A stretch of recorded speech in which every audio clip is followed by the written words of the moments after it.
Chicos, ¿cómo están? En el video de hoy vamos a ver la explicación del TP de electroquímica que van a hacer la semana que viene. En este TP vamos a ver un ejemplo de pila y un ejemplo de celda electrolítica, y también vamos a calcular la constante de equilibrio, la constante de formación de un complejo que se forma entre el amoníaco y los metales que van a estar en solución. ¿Qué son las pilas? Lo primero que tenemos que tratar de ver en este tema es entender la diferencia entre las pilas y las electrólisis, básicamente. La diferencia principal es que en un caso, en las pilas, lo que vamos a hacer nosotros es usar una reacción química para producir trabajo eléctrico. Y en las electrólisis, que vamos a ver más adelante, es lo opuesto. Usamos trabajo eléctrico para producir una reacción química. Y acá quiero hacer una distinción, porque siempre decimos que las pilas son reacciones espontáneas. Es algo muy común que se dice. No está mal, pero está por lo menos incompleto. Porque acá les quiero mostrar esto con un ejemplo. Les propongo dos casos. En un caso se sumerge una barra de zinc puro en una solución de cobre más 2, puede ser sulfato de cobre como la que vamos a usar en este TP. Y en el otro caso se hace lo inverso. Se conecta, o se sumerge mejor dicho, una barra de cobre en una solución de zinc más 2. Esto no lo estamos conectando ni nada. La pregunta para que piensen que les hago es la siguiente. ¿Qué pasa o qué predicen que va a pasar en cada caso? ¿Cómo podemos hacer eso? Nosotros lo que sabemos es la información que tenemos en la tabla de potenciales de reducción estándar. Esa tabla, siempre recuerden que, como dice el nombre, son potenciales de reducción estándar. Eso quiere decir que son potenciales que están escritos siempre para reacciones de reducción. Es algo que vamos a tener que tener en cuenta y prestar mucha atención a lo largo de este trabajo práctico. Y que sean estándar significa que están medidos en una condición particular, que la concentración de todas las especies gaseosas es 1 molar y que la presión de todos los gases que participan en los equilibrios es 1 bar. Lo que podemos ver es, por ejemplo, el potencial de reducción del zinc más 2, que es menos 0,76 voltios, y el potencial de reducción del cobre más 2, que es 0,34 voltios. Entonces, ¿cómo usamos esta información para predecir qué ocurriría en cada uno de estos dos casos? ¿Qué pasa si yo pongo una barra de zinc en una solución de cobre más 2 o una barra de cobre en una solución de zinc más 2? Comparando estas dos cosas, estos dos potenciales de reducción, todo lo que podemos decir es que el potencial de reducción del cobre más 2 es mayor o más positivo, como quieran decirlo, al potencial de reducción del zinc más 2. Esto quiere decir que si yo quisiera hacer reaccionar, por ejemplo, analicemos el primer caso. Pongo una barra de zinc en la solución de cobre más 2. Yo tengo zinc puro y tengo una solución de cobre más 2. En este caso, fíjense que ¿qué podría ocurrir? El cobre más 2 lo único que puede hacer es reducirse a cobre 0, y el zinc más 2 lo único que puede hacer es oxidarse. Entonces yo ahí podría ver con estos potenciales si eso es una reacción espontánea. Si el cobre más 2 se reduce y el zinc se oxida, eso quiere decir que para que ocurra algo acá en este recipiente, el potencial de reducción del cobre más 2 tendría que ser más alto que el del zinc más 2. Y eso es así. El potencial de reducción del cobre más 2 es más positivo. O sea que lo que podemos predecir es que en este caso el cobre más 2 se reduzca sobre la superficie del zinc, o sea, es decir, vaya migrando el cobre más 2 de la solución y se vaya pegando en forma de cobre 0 en la barrita de zinc. Y asimismo la barrita de zinc se va a ir oxidando a zinc más 2. Y cada vez va a haber menos zinc en esta barrita. Entonces podemos decir que esto, si yo hago este experimento, esto no es estable. A medida que pasa el tiempo, cada vez hay menos cobre en la solución y cada vez hay más, mejor dicho, cada vez hay menos zinc en el electrodo de zinc. Ahora bien, ¿qué pasa en el caso opuesto? En el caso opuesto, nosotros tenemos una barra de cobre sólido en la solución de sigma 2. Es decir, que acá el cobre lo único que puede hacer es oxidarse y el zinc lo único que puede hacer es reducirse. ¿Por qué digo lo único que puede hacer? Porque si yo pretendiera que el cobre se reduzca, tendría que tener cobre más 2 en solución. Y no hay, porque la solución es de zinc. Entonces, este ejemplo es para alertarlos de que en todos los problemas y en el trabajo práctico y en el examen que se encuentre con este tipo de casos, siempre tienen que prestar mucha atención, más allá de lo que diga la tabla de potenciales, a qué especies tienen presentes, porque las cosas que no están presentes, o las especies que no están presentes, no van a reaccionar simplemente porque no tenemos ese reactivo. Entonces, por más que lo espontáneo sea que el cobre más 2 se reduzca, en este caso no hay cobre más 2. Por otro lado, el zinc más 2, lo único que puede hacer es reducirse a zinc 0 porque tengo zinc más 2 y no tengo zinc 0 para oxidarse. No sé si se entiende lo que quiero decir. La idea es que en este caso, la única reacción que puede ocurrir es, como dijimos, la oxidación del cobre y la reducción del zinc. Pero vemos que por los potenciales, el que es termodinámicamente viable que se reduzca es el cobre, no el zinc. Entonces, ¿qué conclusión sacamos en este caso? Que en este caso no va a ocurrir ninguna reacción. ¿Por qué? Porque no tengo las especies que serían los reactivos de la reacción espontánea. Entonces, como no los tengo presentes, no va a ocurrir nada. Y esto es estable en el tiempo. Yo puedo guardar un clavo de cobre sumergido en una solución de zinc más 2 por un tiempo infinito. En cambio no al revés, porque se va a disolver el electrodo de zinc. Y acá hay un ejemplo en la siguiente filmina. Podemos ver qué es lo que pasa. Yo sumerjo zinc en sulfato de cobre y esto es después de un tiempo largo. Vemos que hay un precipitado adherido o absorbido al electrodo de zinc. Esto, como dice acá, esto es cobre, porque es lo que habíamos predicho mirando los potenciales. El potencial de reducción del cobre más 2 es más positivo, entonces se va a reducir sobre el electrodo de zinc. El otro ejemplo no está porque simplemente no ocurre nada, no hay reacción. Ahora, la pregunta importante, ¿esto es una pila? No los tengo acá mientras filmo el video para contestarme, pero la idea es que no. Esto no es una pila y por eso puse este ejemplo. Esto es simplemente un ejemplo de una reacción espontánea. Y es una reacción redox. Las dos cosas son correctas. Es una reacción redox, es una reacción espontánea, pero no es una pila. ¿Por qué no es una pila? Tenemos que volver a la definición que les había dado. Para que sea alguna pila, se tiene que usar esta reacción química para hacer trabajo eléctrico. La parte de la reacción química que ocurra, tiene que ocurrir. Si no ocurre la reacción química, no la puedo usar para hacer trabajo. Entonces necesito una reacción química espontánea. Pero no alcanza solo con esto. Necesito, de alguna manera, poder usar esa reacción para hacer algo. Hacer algo puede ser prender un foquito o una luz LED, como vamos a hacer en el trabajo práctico. Puede ser arrancar el auto como en la batería del auto. Pueden ser un montón de cosas, pero tengo que poder sacar trabajo. Y si yo hago esta reacción, no tengo manera de obtener trabajo si lo hago de esta manera. Entonces, la genialidad del invento de las pilas es darse cuenta cómo aprovechar la reacción para poder sacar trabajo eléctrico.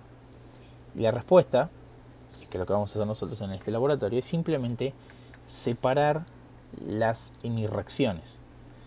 En la reacción anterior, en esta, todo ocurría en el mismo recipiente porque el cobre está en solución y se reduce sobre el electrodo de zinc, y el zinc, que eso no se ve en el dibujo porque las soluciones de zinc son zinc más 2 son incoloras, pero el zinc se está disolviendo en el recipiente.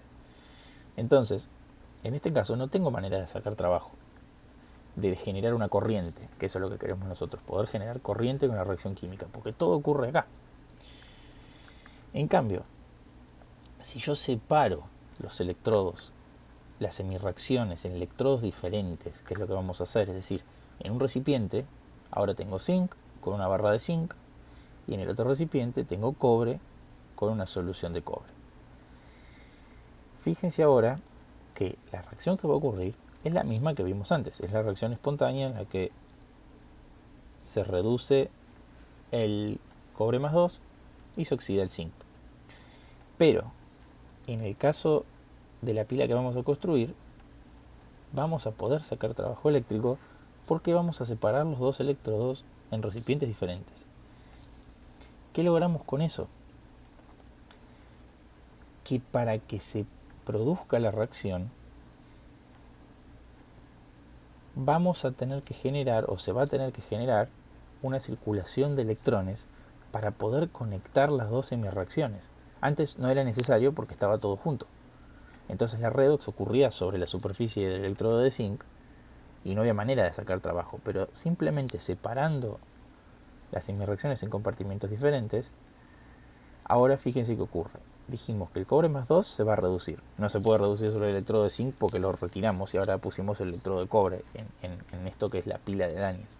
Entonces el electrodo de cobre se va a reducir. Pero para reducirse necesita electrones. Y no se los puede dar como antes el zinc porque estaba sumergido en la solución de cobre. Ahora los electrones tienen que viajar por el cable. Esto que dice B acá es un multímetro que nosotros vamos a poner para medir el voltaje de la pila, pero puede ser un foquito o puede ser cualquier instrumento del cual nosotros necesitemos trabajo eléctrico. Entonces, los electrones, como no pueden ser cedidos directamente por el zinc, van a viajar por el cable de cobre que une estos dos electrodos. Y esa es la magia de las pilas. No es cualquier reacción espontánea, es una reacción espontánea en la que yo puedo hacer circular electrones por un cable. Y esos electrones por un cable son los que después puedo usar para hacer trabajo eléctrico. Entonces, fíjense qué ocurre. Que el cobre se reduce sobre el electrodo de el cobre más 2 que está en la solución de sulfato de cobre, se reduce sobre el electrodo de cobre y el zinc se oxida. O sea, fíjense que está ocurriendo exactamente lo mismo que ocurrió en la reacción espontánea, pero en recipientes separados. Es el único secreto. Entonces, a medida que el zinc se oxida a zinc más 2, cede electrones que no tienen a dónde ir salvo viajar por el cable. Y llegan al electrodo de cobre donde reducen al cobre más 2 que está en la solución. Suena todo perfecto, salvo que hay un inconveniente. Nos falta agregar algo más. Porque fíjense lo siguiente. A medida que el cobre se reduce, me empiezan a quedar libres aniones sulfato. O mejor dicho, libres están porque están en solución, pero me empiezan a quedar desbalanceados los aniones sulfato, porque yo partía de una solución que era eléctricamente neutra. ¿Esto qué quiere decir? Que había la misma cantidad de cargas positivas en los cationes cobre que la misma cantidad de cargas negativas en los aniones sulfato, y lo mismo del otro lado. El problema es que al extraer cobre más 2 de la solución y convertirlo en cobre 0, empieza a haber un exceso de cargas negativas. Y en el otro electrodo ocurre lo opuesto. A medida que empieza a entrar zinc más 2 en la solución, empiezo a tener un exceso de cargas positivas. Entonces, esa diferencia de cargas, si se va agrandando en el tiempo cada vez más, lo que hace es detener la pila. Entonces la pila funciona por un tiempo cortito y se detiene y ya no puedo sacar más trabajo. No porque se haya consumido la pila, sino simplemente que esta diferencia de cargas que empiezo a generar cada vez más grande detienen la reacción química. Entonces, lo que tengo que hacer es mantener la electroneutralidad de las dos semireacciones. Para eso, lo que voy a hacer es poner lo que se llama un puente salino, que es simplemente un tubo de vidrio, o puede ser una esponja también, probablemente usemos una esponja o hasta un trapo húmedo, cualquier cosa que me permita poner una solución de electrolito. Los electrolitos tienen que ser inertes, no tienen que participar en la reacción, inerte para la reacción en la que estamos estudiando. Entonces se podría usar, por ejemplo, como está en este caso, cloruro de potasio. Se podría usar también cloruro de sodio, se pueden usar soluciones ácidas o básicas, se pueden usar muchas cosas de puente salino. Todo lo que necesito es neutralizar las cargas. Entonces, si yo Este tubo en U, si es de vidrio, se le suele poner una especie de gelatina donde uno puede disolver la sal que se use, y la idea de lo que va a ocurrir es que en el caso de exceso de cargas positivas, los aniones del puente salino van a migrar, y en el caso de las especies del electrodo donde hay exceso de cargas negativas, van a migrar los cationes. Entonces, tenemos ya todas las partes de la pila. Tenemos separados el electrodo donde ocurre la reducción, que siempre el electrodo donde ocurre la oxidación, sea pila o electrólisis, se llama cátodo, el electrodo donde ocurre la oxidación, que se llama ánodo. Y después tenemos las reacciones. Las reacciones son las mismas que las que vimos antes. Fíjense que yo siempre, cuando escribo los potenciales de reducción, los mantengo con el signo que está en la tabla. No importa cómo escriba la reacción de reducción, siempre voy a mantener el potencial de reducción como tal, como está en la tabla, porque es el potencial de reducción. En este caso estoy escribiendo una oxidación, la oxidación del zinc, y al lado tengo anotado el potencial de reducción del zinc más 2, porque eso es lo que voy a usar en las cuentas, los potenciales de reducción. Entonces tenemos en el electrodo catódico la reducción del cobre, en el electrodo anódico la oxidación del zinc. Tengo los potenciales de reducción de cada uno y puedo escribir la reacción global, simplemente sumando. Siempre recuerden, esto es como el balanceo de redox, tiene que haber la misma cantidad de electrones desde los dos lados, si no tendrán que hacer lo que ellos saben hacer para balancear la reacción.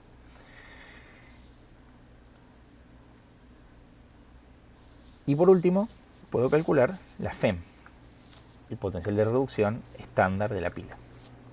Para eso, ahora tenemos la ecuación. La ecuación es simplemente hacer el potencial de reducción del cátodo menos el potencial de reducción del ánodo. Fíjense que yo acá en todos lados puse los ceritos porque son todos de reducción estándar. Entonces esto me va a dar el potencial de reducción estándar de la pila. Mejor dicho, me va a dar el potencial de la pila en condiciones estándar. La FEM, la fuerza electromotriz, si tengo todas las sustancias en condiciones estándar. Esto es importante de destacar porque en el caso de que no, habría que usar la ecuación de Nernst para recalcular el potencial de la pila con las concentraciones adecuadas de cada una de las cosas. Entonces, siempre fíjense esto, lo destaco, hay que restar L0 del cátodo menos L0 del ánodo. Cada uno de estos dos son potenciales de reducción, por eso mantengo los signos. En este caso lo que hicimos fue hacer 0,34 menos 0,76, eso da 1,1 voltios. Eso quiere decir que si la concentración de las especies están en condiciones estándar, lo que esperaría medir acá es 1,1 voltios. No es la única manera de obtener 1,1 voltios. Van a ver que se escribe en la ecuación de Nernst para una reacción simple como esta, y las concentraciones, fíjense que el cociente que queda en el Q de reacción de la ecuación de Nernst van a tener la concentración de zinc más 2 dividido la concentración de cobre más 2. Entonces fíjense que si estas dos son las mismas, el potencial de la pila va a ser igual al potencial estándar de la pila.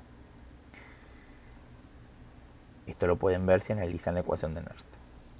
Así que tengan en cuenta eso. No es la única manera de que esto de 1,1 voltio, que los potenciales, que las especies estén en condiciones estándar.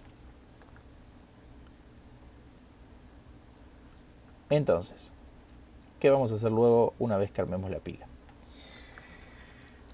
Primero, esto que está acá lo puse simplemente para ayudarlos si alguno no lo vio antes. Esto es un multímetro digital, es lo que vamos a usar para medir el voltaje de la pila. Es lo que en la diapositiva anterior tenía escrito acá como B.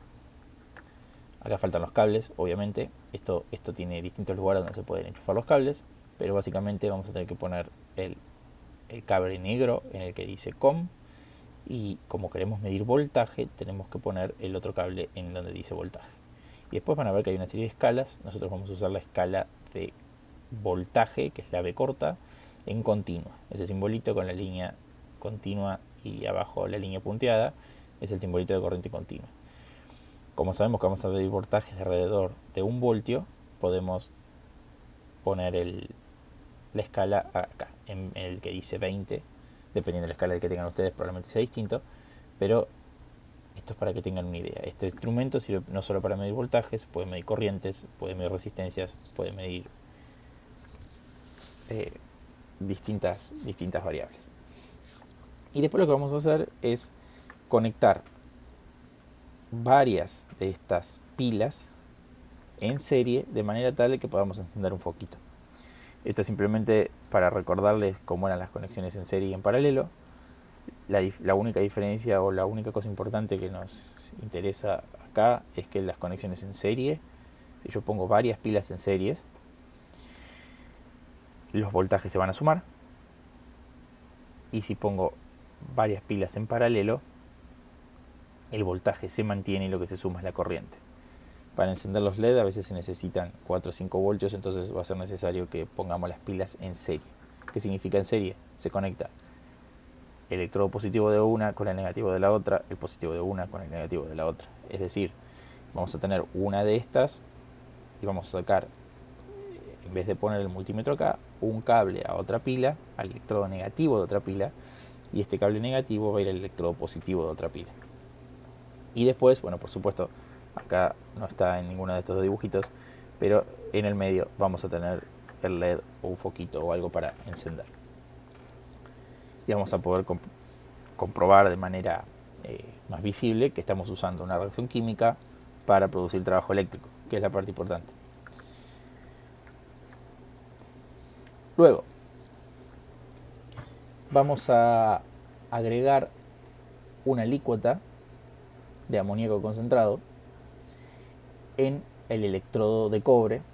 Probablemente algunos lo hagan en el electrodo de cobre, otros lo hagan en el electrodo de zinc, el agregado. Yo les voy a dar este ejemplo con el electrodo de cobre. Vamos a agregar 5 mililitros de amoníaco concentrado, en este caso el compartimiento del cobre. Acá hay que hacer una advertencia. El amoníaco es un gas que es soluble en agua, y lo que está en la botella es una solución concentrada de amoníaco acuoso, que también se llama hidróxido de amonio. Es una botella similar a esta. Es muy volátil esta solución, y cuando uno destapa la botella puede inhalar los vapores, y los vapores son tóxicos y nos pueden provocar irritación, dolor de cabeza, vómitos y un montón de cosas. Entonces, esta sustancia hay que trabajarla bajo la campana con extracción. Seguramente los ayudantes o el JTP los van a ayudar con esto, pero no abran la botella de hidróxido de amonio concentrado afuera de la campana. Esto es muy importante. Probablemente es lo más importante de todo este TP, que traten de estar seguros y manejar los reactivos en condiciones apropiadas. Todos los reactivos que son volátiles y pueden ser tóxicos o irritantes, hay que trabajarlos en las campanas con extracción y asegurarse que la campana ande bien y que el extractor esté prendido para que se lleve los vapores. Entonces, ¿qué es lo que queremos mostrar con esto? Ustedes todavía no, nosotros ya sabemos que el amoníaco es capaz de unirse muy fuertemente a los cationes de cobre más 2 y formar lo que se llama un complejo. Todavía no sabemos nada de la química de los complejos, probablemente no sepan ni siquiera qué son. Lo importante para este ejemplo es que se une tan fuertemente que lo podemos secuestrar de la solución. A veces se usa esa palabra, secuestrar. Esto quiere decir que va a estar tan fuertemente el cobre más 2 unido al amoníaco que no va a estar disponible para la redox. El problema es que, como ya sabemos, todas las reacciones en química ocurren hasta que se alcanzan los equilibrios. Y no todos los equilibrios son completos. O sea, ¿qué quiero decir con esto? Al agregar el hidróxido de amonio o el amoníaco, hidróxido de amonio y amoníaco son intercambiables, vamos a disminuir la concentración de cobre más 2 disponible para la redox. No es que la vamos a agotar totalmente, pero se va a disminuir de manera considerable porque este complejo que se forma es muy estable y muy fuerte. Entonces, lo que están ocurriendo acá van a ser dos reacciones que van a estar compitiendo, que van a estar ocurriendo juntas. Una es la redox de la pila, la que dijimos antes. Cobre más 2, más zinc 0, más zinc más 2, más cobre 0. Y la otra es la formación de este complejo. El complejo se escribe como está dibujado acá. Esto quiere decir que por cada cation de cobre hay 4 ligandos amoníaco. Los ligandos son estas moléculas que van a rodear al cation y lo van a atrapar, entre comillas. Entonces, fíjense que el amoníaco no tiene carga y todo el cation no cambia. Esto no es una redox, es simplemente una unión muy fuerte entre 4 moléculas de amoníaco y el cobre más 2. Entonces esto sigue teniendo carga. Hay 4 moléculas de amoníaco y el cation de cobre que sigue como tal, que está interaccionando con cada una de estas moléculas de amoníaco en este paquete que llamamos complejo. Es un complejo de metal de transición, se llama. Lo importante es que esto ocurre hasta que se alcanza el equilibrio, al igual que la redox, al igual que la pila. Pero, esto ya lo sabemos de antemano, esta reacción es muy fuerte. Entonces lo que va a pasar es que va a quedar poquito cobre disponible para la pila. Eso nos va a cambiar la concentración de cobre más 2 que hay disponible. Y eso se va a traducir en que se va a modificar el voltaje que medimos en la pila. Entonces lo que vamos a hacer es agregar el amoníaco, medir de vuelta el voltaje. Vamos a ver que el voltaje cambia. Vamos a ver si podemos entender cómo cambia el voltaje. Porque ustedes algo pueden decir mirando la ecuación de Nernst. Lo que sabemos es que por formación del complejo de metal de transición, de este complejo con el cobre, va a reducirse la concentración de cobre más 2 en el equilibrio. Entonces, yo esto no se lo quiero adelantar, se los dejo para que lo piensen, pero esto se puede analizar o matemáticamente mirando qué pasa adentro de la ecuación de Nernst, o también pueden pensarlo simplemente por Le Chatelier. ¿Qué pasa con la reacción si yo hago disminuir de manera notable la concentración de cobre más 2? ¿Para dónde se va a desplazar este equilibrio? Y la pregunta que se tienen que hacer es, ¿cómo se va a traducir eso en el potencial de la pila, en el nuevo potencial de la pila? ¿Será más grande? O sea, es decir, ¿esta reacción se va a hacer más espontánea o se va a hacer menos espontánea? Ese tipo de cosas son las que tienen que analizar. Ahora, la cosa es que el objetivo del trabajo, uno de los objetivos, es calcular la constante de formación de este complejo. O sea, es la constante de equilibrio de esta reacción, porque como esta es la ecuación de formación del complejo, la constante de equilibrio de esta ecuación es a su vez la constante de formación del complejo. Entonces, ¿cómo se escribe la constante de equilibrio? La constante de equilibrio para esta reacción particular, nosotros tenemos que hacer la productoria de los productos elevados a sus números estequiométricos dividido la productoria de los reactivos elevados a sus números estequiométricos. Entonces, el número estequiométrico, esto es 1, este es 4 y este es 1 también. Muy importante que presten atención a los números estequiométricos. Entonces, la constante de equilibrio de esta reacción va a ser la concentración de complejo elevada a la 1, porque el número estequiométrico es 1, dividido la concentración de cobre más 2 por la concentración de amoníaco a la cuarta, porque acá tenemos un 4 de número estequiométrico. Y la otra cosa fundamental es que no todas las concentraciones son iguales. Nosotros necesitamos poner en la constante de equilibrio las concentraciones en el equilibrio. No va cualquier concentración. Esto es súper importante. No va la concentración de cobre que tenía al principio. Va la concentración de cobre que tengo después de que todo el sistema alcanza el equilibrio. Y otra cosa que ya pueden mirar acá por la manera en que lo escribí es que una vez que agrego el amoníaco y el potencial de la pila se modifica, este delta I cambia a un delta I nuevo. Una vez que ocurre todo eso, la concentración de cobre más 2 en equilibrio es la misma que la que está acá. Este es el cobre libre. Podemos pensarlo así. El cobre que inicialmente estaba como cobre más 2, después de que agregó el amoníaco, está repartido. Está una parte unida al amoníaco, formando el complejo, y otra parte libre, si queremos, que es esto que yo llamé cobre más 2 en equilibrio. Esa parte libre es la que participa en la redox. Eso es lo único importante. Después es un poco de matemática para poder hacer los cálculos, que ahora vamos a ver un poco cómo se hace eso. Primero, ¿qué vamos a hacer? Vamos a medir el potencial, las nuevas FEM de la pila. Y con eso, como tenemos las otras cosas, son datos y las conocemos, la concentración de sigma 2, la conocemos, el delta E0 es el que calculamos antes, esto es lo que vamos a medir, el delta E, el nuevo delta E, podemos calcular la concentración de cobre más 2 en equilibrio. Eso es muy importante porque lo vamos a necesitar. Y después podemos ir a nuestra ecuación de la constante de equilibrio y decir, bueno, ahora esta concentración de cobre más 2 libre la tengo de antes porque la calculé recién, la puedo poner acá. El problema es que me siguen faltando cosas porque todavía no sé cuál es la concentración de complejo en equilibrio ni la concentración de amoníaco en el equilibrio. Pero ¿qué puedo hacer? Yo puedo reescribir la constante de equilibrio en términos del avance de reacción o de las X, como ya seguramente han visto en la teoría. Entonces, ¿cómo se hace eso? Yo planteo una condición inicialmente antes de agregar el amoníaco, mejor dicho, inmediatamente después de agregar el amoníaco, antes de que se forme nada de complejo, tengo una concentración inicial de cobre más 2 que tendrán que calcular, una concentración inicial de amoníaco que tendrán que calcular, no es 14 molares. Ojo con esto, presten atención.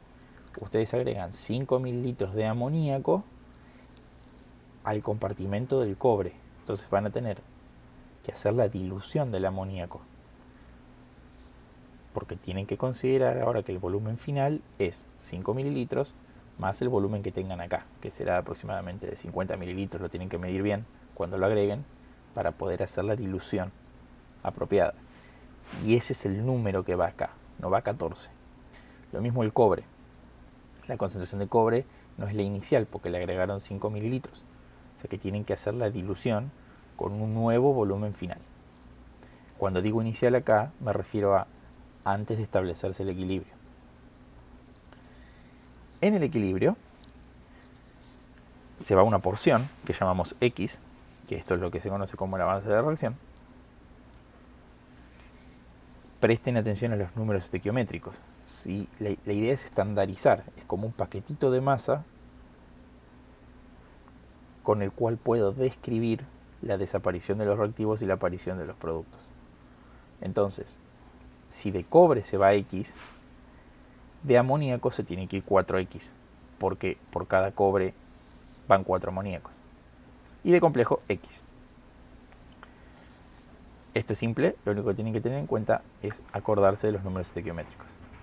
Si no lo entienden bien, pueden hacerlo de manera automática. Si acá de número estequiométrico hay un 1, es menos X. Si acá de número estequiométrico hay un 4, es menos 4X. Sería bueno que entiendan más o menos qué es esto de las X, pero si no, igual funciona. No se olviden del número estequiométrico. Lo que nos queda es reescribir la constante de equilibrio en términos de las X ahora. Y ya lo tenemos, porque ahora, ¿qué es lo otro que sabemos? Que todo esto que está acá, este término, no es otra cosa que la concentración de cobre más 2 en equilibrio. Entonces, con la concentración de cobre más 2 en equilibrio que calcularon o despejaron de medir la FEM nueva de la pila, pueden calcular la X, y con esa X pueden calcular la constante de equilibrio. Y ya estamos. Para el zinc es análogo. Lo dejo para que lo resuelvan ustedes, el del zinc. Y por último, lo que nos queda es la electrólisis. Vamos a hacer una electrólisis de una solución de yoduro de potasio. Las electrólisis, como dijimos, es al revés. Vamos a usar trabajo eléctrico para hacer producir una reacción que, si no aplicáramos trabajo eléctrico, no sería espontánea. Entonces, en este caso vamos a tener una especie de tubo en U, que lo vamos a llenar tubo nu que no tiene divisiones, no tiene nada, simplemente para mantener separados los lugares donde están los electrodos y que no se mezcle todo muy rápidamente para que haya cierto tiempo de difusión de las especies. Pero lo mismo se podría hacer en un vaso de precipitados normal. No tienen por qué tener esta geometría.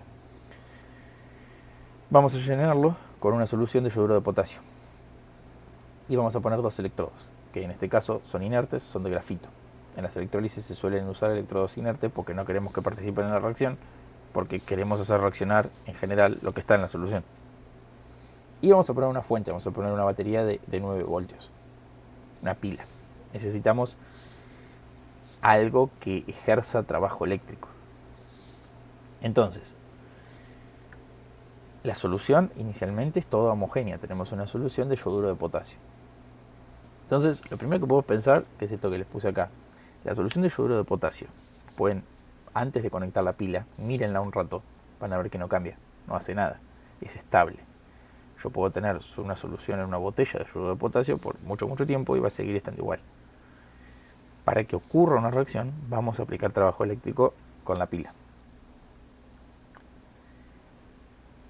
Ahora, lo que queda ver es tratar de predecir qué reacción va a ocurrir, que eso no siempre es trivial. Entonces, ¿cómo podemos hacer esto? Que lo mismo, esto por ahí le sirve también para los ejercicios del seminario. Hay que mirar primero qué es lo que tengo dando vuelta, cuáles son las especies que están en esta solución en cantidades apreciables. Porque, como les decía al principio, lo que no existe en solución, o lo que hay muy poquito, no va a producir ninguna reacción significativa sin importar los potenciales, simplemente porque no hay o no hay en cantidades apreciables. Entonces, tengo una solución neutra de yoduro de potasio. Dando vuelta en cantidades significativas tengo agua, yoduro y potasio. Y nada más. Nosotros sabemos que el agua tiene un equilibrio de disociación o de iniciación y que tenemos también algunos oxidrilos y algunos protones. Pero también sabemos que en agua neutra esas concentraciones son de 1 por 10 a la menos 7 molar.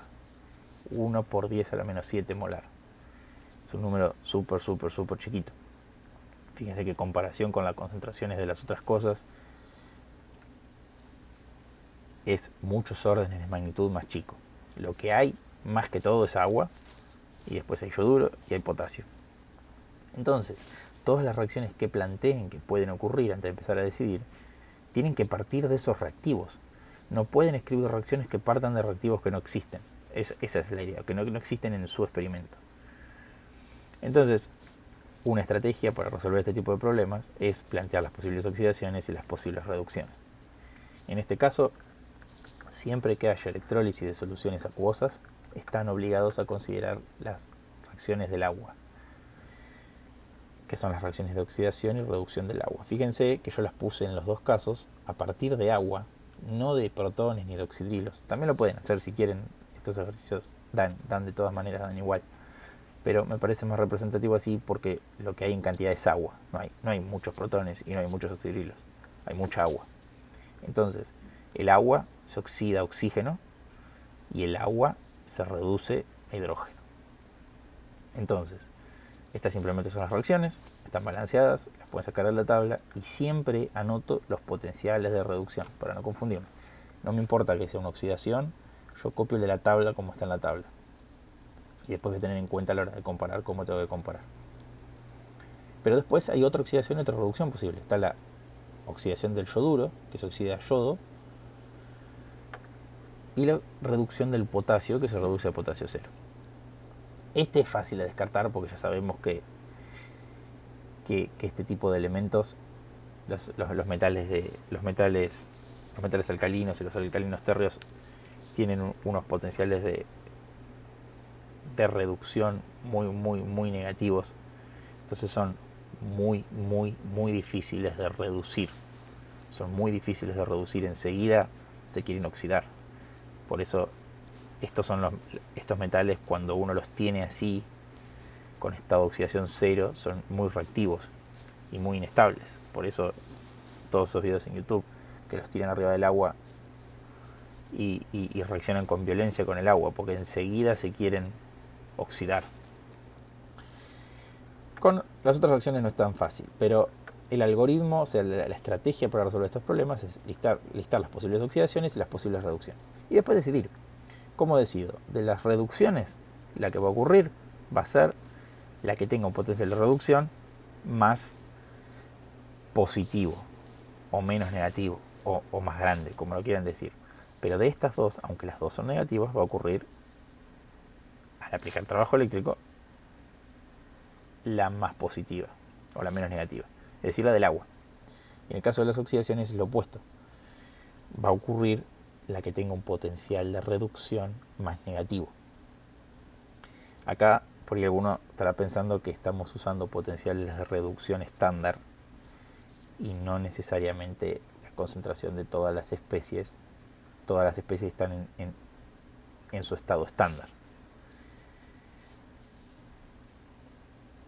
Hacer ese tipo de contemplaciones es correcto, está bien, porque no deberíamos solamente comparar con estos potenciales de reducción, pero estamos haciendo una estimación para hacer una predicción de qué es lo que podría ocurrir.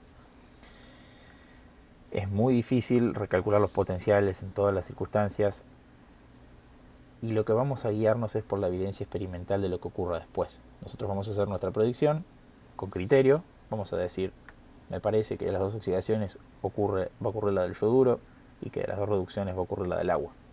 Y después podemos hacer alguna cosa para comprobarlo. En este caso, acá simplemente seleccioné las reacciones que ocurren y ustedes, si quieren, pueden escribir la reacción global. Para hacer la reacción global tendrán que balancear y sumar. Después, esta reacción es espontánea. Ya sabemos en movida que no, pero ¿cómo lo puedo evidenciar con los potenciales? Yo puedo intentar calcular el potencial estándar de la celda. El potencial estándar de la celda se calcula igual que siempre. El cátodo menos el N de ánodo. El cátodo sigue siendo donde ocurre la reducción, el ánodo sigue siendo donde ocurre la oxidación. Entonces, si yo resto esto da negativo, ¿qué significa? Esto significa que la reacción no ocurre, esta reacción. Y por eso, si yo no aplico trabajo eléctrico, el yoduro de potasio sigue estando como yoduro de potasio en agua y es estable. Y al agua no le pasa nada, y al potasio tampoco, y al yoduro tampoco. Entonces, en esos ejercicios que piden cuál es el voltaje mínimo que debería aplicar, podemos aplicar 1,37 voltios como muy mínimo. Hay otros factores que no estamos teniendo en cuenta y en general siempre el potencial que aplicar es más alto. Entonces, ¿qué nos queda? Podemos tratar ahora de comprobar empíricamente si teníamos razón con nuestra predicción. Entonces, nosotros acá vemos algo, se libera yodo. Y nosotros ya vimos que hay una reacción para detectar yodo, que es con almidón. El almidón forma un complejo con el yodo que se ve de un color azulado, negro, dependiendo de cómo preparan las soluciones. A veces se ve más feo, a veces se ve más lindo. Pero la idea es que si ustedes en el compartimento, que ahora vamos a tratar de darnos cuenta cuál es, en uno de los compartimentos agregamos almidón, se tiene que poner azul, porque se tiene que formar el complejo con el yodo. En el otro compartimento podríamos tratar de evidenciar el hidrógeno, pero bueno, es más fácil tratar de evidenciar la presencia de oxidrilos. Nosotros podemos poner un indicador de pH. Vamos a usar fenolftaleína, que se pone rosa en medio básico. Entonces, si volteamos fenolftaleína en el electrodo adecuado, se tendría que poner la solución así, rosa, fucsia. En este caso no agregaron almidón, pero en la foto que encontré agregaron fenolftaleína. También tendríamos que ver burbujas en el caso de que se libere un gas, como en este caso. En este caso, el yodo 2 es un gas, pero lo que ocurre es que el yodo 2 forma un complejo con el yoduro que tenemos en solución y forma el anión triyoduro. El anión triyoduro está en solución en el compartimento que corresponda. ¿Cómo sé en qué compartimento va a ocurrir? Para esto es importante volver un segundito al dibujo anterior. Nosotros tenemos un electrodo negativo y un electrodo positivo.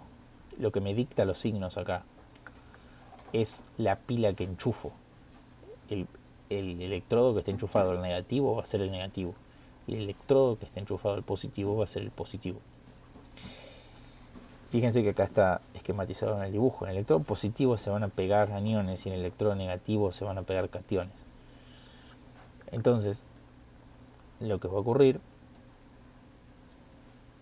es que la reducción que sigue ocurriendo en el cátodo ahora va a tener signo negativo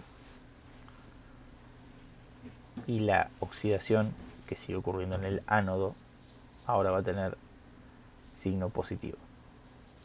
Entonces, fíjense, los ioduros se van a pegar al electrodo positivo, pero la reacción que ocurre es la reacción de oxidación en el ánodo.